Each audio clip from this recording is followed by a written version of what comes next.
বন্ধুরা, গরম পানিতে লিচু দিন, দেখুন কি হয় যা আপনি কল্পনাও করতে পারবেন না। এমন একটি রেসিপি তৈরি হবে যা আপনার জান এবং প্রাণকে শীতল করবে। তো প্রথমেই আমি গরম পানি দিয়ে লিচুগুলো সিদ্ধ করে নিয়েছি। এবার সুন্দর মতো একটা একটা করে ছুলে নিচ্ছি। বন্ধুরা, অল্প করে সিদ্ধ করবেন, কিন্তু বেশি সিদ্ধ হলে কিন্তু লিচুটা গলে যাবে। সেভাবে আপনারা লিচুটা সিদ্ধ করে নেবেন। কারণ কি রেসিপি তৈরি হচ্ছে জানেন? শেষে দেখে অবাক হয়ে যাবেন। এই লিচু দিয়ে যে রেসিপি করা সম্ভব তা আমরা কখনোই জানতাম না। এই ভিডিওটি দেখে শিখে দিন। তো আমি লিচুগুলো সবগুলো ছিলে নিয়েছি। এবার লিচুর থেকে সাদা অংশগুলো ছাড়িয়ে নেব। সবগুলো ছাড়িয়ে নেব এক এক করে। সাদা অংশগুলো এবার ব্লেন্ডারের মধ্যে দিয়ে দেব। সুন্দর মতো ব্লেন্ড করে নেব, যেন কোনো আঁশ না থাকে।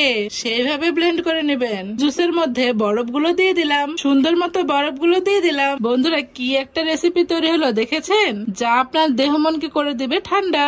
আহ, শান্তি।